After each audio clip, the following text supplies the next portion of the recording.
Welcome to the Learning Pines YouTube. We hope this video helps. In this video, I will explain how to play Call of Duty on Meta Quest 3. Since Call of Duty games are not natively developed for the Quest platform, the only way to experience them is by streaming from a powerful gaming PC.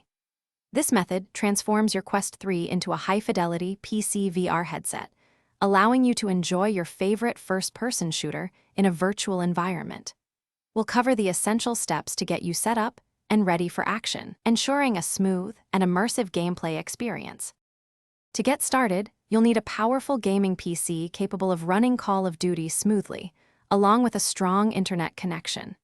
A dedicated Wi-Fi 6 router is highly recommended, ideally with your PC hardwired to it, to minimize latency and ensure a stable stream. You'll also need the Oculus PC application and either Steam VR or Virtual Desktop installed. Finally, make sure your Meta Quest 3 headset is fully charged and running the most current software for the best experience. The setup process is straightforward. First, launch the Oculus PC app and establish a connection with your Quest 3 using either AirLink wirelessly or a USB-C link cable for a wired experience.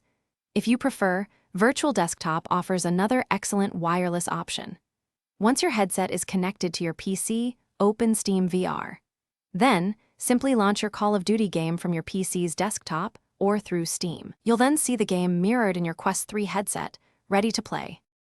To truly optimize your Call of Duty experience on Quest 3, fine-tune your graphics settings in both the game and your streaming software.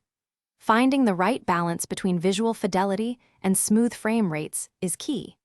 Experiment with different controller mappings to suit your playstyle, as traditional gamepad controls are often preferred for these titles. Always ensure you have ample clear space around you for safety. Remember to take short breaks every 30 to 45 minutes to stay comfortable and fully immersed in the action. Thanks for watching. Consider subscribing if we helped you.